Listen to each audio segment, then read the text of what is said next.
those skills. So, I want to see Miles Sanders. I think this offensive line, and I'll say this, I think this can be a top 5 offensive line.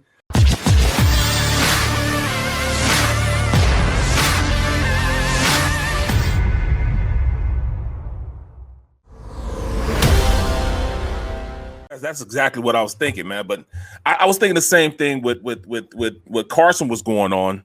A little bit of a difference in it wasn't the money aspect of it because he just got his contract. But I mean, I thought he was going to be here. I thought he was going to be an Eagle. I didn't know you could be a disgruntled employee and force your way out. Well, he did that. I know it began to get mutual towards the end that they wanted him out also. But you also look at, what's going on with Zach Ertz and his whole situation. Now I'm under the belief that, all right, they should keep him, and he just another weapon inside the repertoire that Jalen Hurts can use.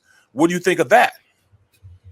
Well, he's under contract. I mean, I don't think anybody's going to trade for Zach Ertz. He's a very limited player. I mean, the Eagles have always had a hard time playing 11 personnel, just because of his limited ability to block. And you really can't put him at the point of attack, and you can't have him blocking the side, strong side, in the run game. I mean, he's just limited like that. So, when Frank was here and John DeFilippo, they were running a lot of 13 personnel packages out there, you could really find ways to utilize Zach Ertz.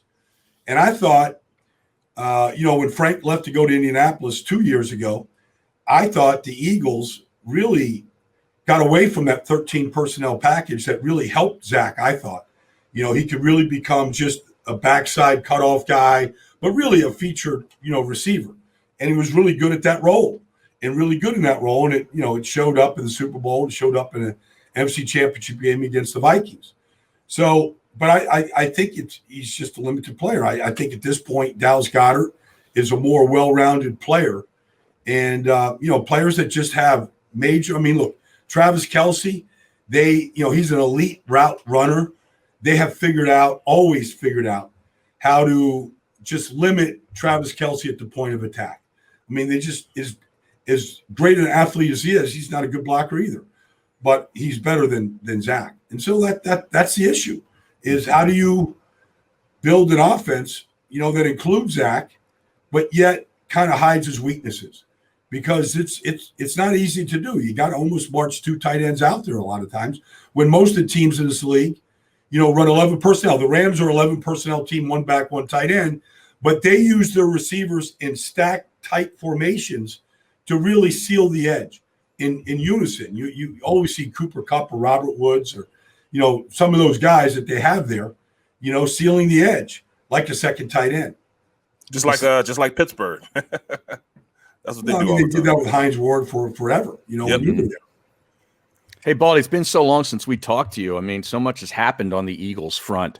Doug Peterson, 3 years removed from winning a Super Bowl, is out of a job, and they got Nick Sirianni and a very young staff in here. What was your first reaction, to Doug and the Eagles parting ways? And then what do you anticipate with this new staff? Well, I was confused because if the problem was Carson, I'm not putting it all on one person, but if your quarterback isn't talking to your head coach, that's a problem. Yeah. And not just your head coach, but the coach that calls the plays. If your quarterback and your head coach aren't communicating at all, it's going to be a disaster. So it was dysfunctional. But once they traded Carson to Indianapolis, I thought, okay, now let's let Doug start working with Jalen Hurts or whatever the plan is. And then when they got rid of Doug, I thought, all right, you're throwing the baby out with the bathwater. I just didn't understand it. I really didn't. But, once they did that and they started going through the process of, interviewing Brandon Staley, he didn't want to come, or Arthur Smith and Arthur Smith. And so he didn't want to come, and he signed with Atlanta. I mean, those were the first 2 guys out of the box. And then they started going through all the other guys, and then they got to Nick Sirianni, who wasn't on their list to start with, and was, I was like, okay, is Nick ready for the job? But then, once I started talking to the players, they like Nick. I mean, to a man, they like Nick and they like the staff. They like the way they communicate. They like the way they explain things. They like the way they are on the field. I mean, Nick Rallis is the linebacker coach. Nick Rallis is 27 years old. He's the linebacker coach. Right. I was around him. I was around him in Indianapolis a couple of weeks ago. He learned from Mike Zimmer in Minnesota. He's been up there coaching the linebackers there. I mean, it's a young staff. I mean, I've never heard of a 27-year-old position coach ever. And that's where they're at. And so they're a group of teachers. And yeah, there's they've got Stout, Jeff Stoutland, the offensive line coach. I mean, that was a blessing that they were able to keep him. But it's a young staff. But I think you got to see what they're going to be like on game day when they got to make critical decisions in the heat of the moment. That'll be the first way that we sort of test them. And then we can kind of evaluate the game plans and what they're trying to do, because that's what we do in Philadelphia. So, I don't think we can really evaluate these guys until game day, in what they do. So maybe starting with the Falcons. Well, absolutely. I mean, they have the linebacker coach is 27. The special teams coach right around the same age. He's a coordinator, special teams coordinator. The youngest guys ever. And I was telling people the difference between, getting an older guy to listen to you. There's three things you got to do. Number one, you can't lie to him. Number two, you got to make sure that you keep it 100 with him. And then number three, can you make them better? Mm-hmm. And at this point, I'm thinking that the older guys are kind of buying into those three concepts, that they can make them better players. They're not going to lie to them, and they're going to keep it 100 to them. If you could do those things, I believe they'll go. But man, that's tough, going with a team that, with young coaches like that, especially when you have old crafty veterans like Kelsey and those guys. But if you have them in your corner, they'll get the younger guys on board also. Well, look, the offensive line basically is going to listen to Stout. All right. And Nick wants to run the football. So, Stout's going to be excited.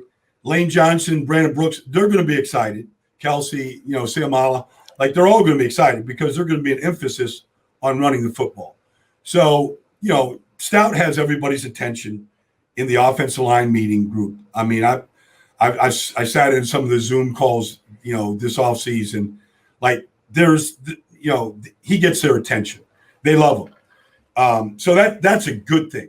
But, Nick is a son of a coach. All of his brothers are coaches. His one brother's a head coach at Washington Jefferson outside of Pittsburgh. These guys understand what coaching is. They really do. Whether they're ready for it or not, nobody knew. Nobody knew Frank Reich was ready to be a head coach when he went to Indianapolis, and boy, he was ready to be a head coach. Now, Frank played 14 years in the league and, probably had a little better apprenticeship than Nick did. But, we'll find out. We'll find out pretty quickly if Nick is ready for the job. If he isn't, if he's way over his head, this won't last long. But I have a feeling that he'll be up to the task, and the players are going to respect him. Well, I know you like the second-round pick out of Alabama, Landon Dickerson. Where do you see him fitting in with this offensive line? Well, he'll be the leader of the line. When Kelsey moves on, at some point this year, he'll get on the field. He just has, he's an amazing person. You bet on the person, that's why I think the injuries, he did start 24 straight games in between, injuries. And I'm not going to discount the fact that he has that history. He does. But you bet on the person. And, when Nick Saban said he's the best leader they've ever had at Alabama, that carries weight. Mm-hmm. When, they were struck by COVID at Alabama a year ago, like every college program, and he built the gym at his house and, stocked it full of Gatorades and, protein drinks. And, he just took charge. He had 40 players working out at his house on a daily basis. He's doing what Lane Johnson's doing right now at his house in Morristown. He did that at the college level. There's not many people that have come out of college. Quentin Nelson comes to mind. Trent Williams comes to mind. There's not many people that come out of college that can throw bodies around the way Landon Dickerson threw bodies around in the SEC. It was impressive to watch. I'm looking forward. He can play any position on the line, tackle, guard, center. I believe he's probably going to go to guard to start with, just simply because wrestling 340-pound nose tackles puts a lot of stress on knees that are coming back from ACL tears. So I think that's where he's going to start once he gets on the field, Harry. Yeah, you look at you look at him and people say, "Oh, he gets hurt." Well, he gets hurt because he's a physical guy. He's a nasty guy. And when you play like that, I mean, you open yourself up to stuff like that. But being the leader that he is and understanding, why he's holding out right now, trying to get this money right, they have big plans for him going into the future, and he has big plans for himself. But, looking at everybody else that got drafted this year, Smith, him, the running back, I think they'll be a lot more successful on the offensive side of the ball as opposed to, looking at what, the defensive side of the ball holds for them. And I think they'll be a lot farther in their development as a, team on the offensive side of the ball, Defensively, I don't know, but offensively, I think they're going to put up some big numbers. Well, I think they have a real receiver. I mean, it's been a long time, Barrett. It's been a challenge in Philadelphia to find receivers, to draft receivers. I mean, T.O. came here for a year, and he was unbelievable. Irving Fryer was a big-time free agent signing, and he was unbelievable. But, I mean, tell me, who the Eagles have drafted or signed that was a force in this league. I'm not ready to write Jalen Reagor off, but this Devontae Smith, to me, is going to be a Pro Bowl player. He only lined up for 54 straight games for Alabama and performed. And when Right. Jalen Waddle got hurt this year, he dominated the action. In practice, he went up against Patrick Surtain every day. He was only the 9th pick in the draft. I mean, you go up in the SEC, you're going up against, NFL corners every single week. J.C. Horn, it doesn't matter who. I mean, they go up against, NFL corners every week in that division, and there wasn't anybody he couldn't run by, beat. He's just a skilled player. And so I expect him to elevate this offense. This running back that they drafted out of Memphis, I saw his head coach at the offensive line masterminds a week and a half ago. And he only played a year. He's got no tread off the tire. But him and Antonio Gibson, who's the starting running back in Washington. That was a dynamic duo. I mean, I know you guys watched that Cotton Bowl against Penn State, but they gave Penn State all they could handle.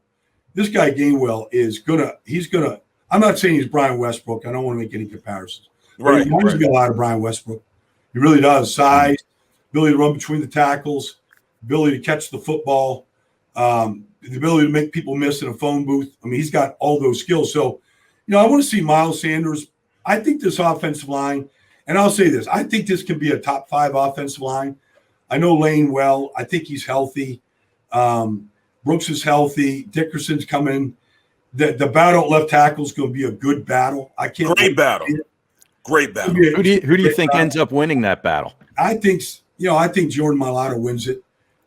There's just not many guys on the face of the earth that can run like that, that have that kind of size and that ability to move bodies. I know, that Andre is 20 pounds heavier. We'll see how that translates in the run game. But I think Mailata is going to win that job. And if he does, regardless, the offensive line, if they're really good the way I think they can be, I think they're going to run the football really well this year. It's Jalen's strength.